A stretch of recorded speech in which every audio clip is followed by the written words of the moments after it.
I'm so happy to be here that Tirana is organizing this extraordinary event. I'm just coming out of Antalya. We had a very successful meeting with the foreign ministers of NATO.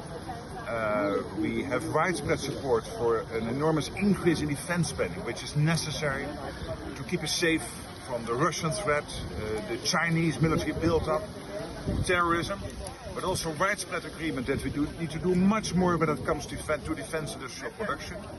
And of course, support for Ukraine, making sure that they have what is needed to stay in the fight and to bring this terrible war to a lasting and durable peace.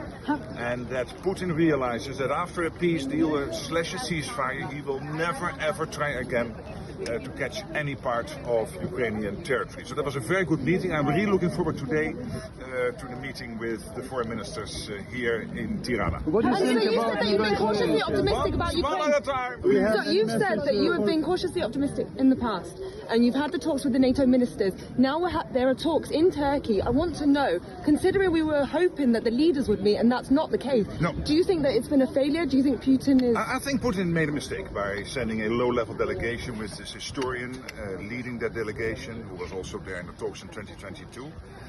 The ball is clearly in his part of the field now, in his court. He has to play ball. He has to be serious about wanting peace. So I think all the pressure is now on Putin. What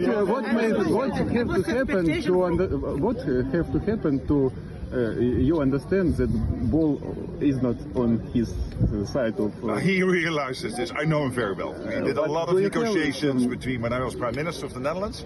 He knows extremely well that the ball is in his court, that he is in trouble, that he made a big mistake by sending this low-level delegation. And I think it is very good that Ukrainians have come to the table.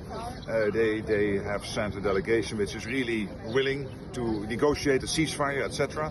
I'm so happy about the role the US is playing. It is really important. President Trump breaking the deadlock, clearly taking a lead on all of this, which is extremely useful. But this is it seems that some European countries have an interest to end war against Ukraine. What is the reason? I mean, the whole of Europe is united that this war has got to end. So many people are dying, but at the same time we have to make clear, and we all know this, that it was not Ukraine who started the war, it was the Russians.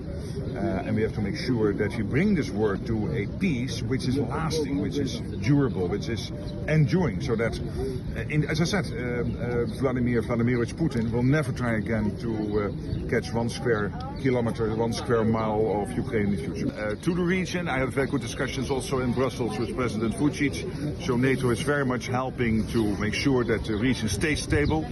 We have KFOR there, of course, in Kosovo, and UFOR is there in Bosnia. Yes, this will be an item today on the agenda, no doubt.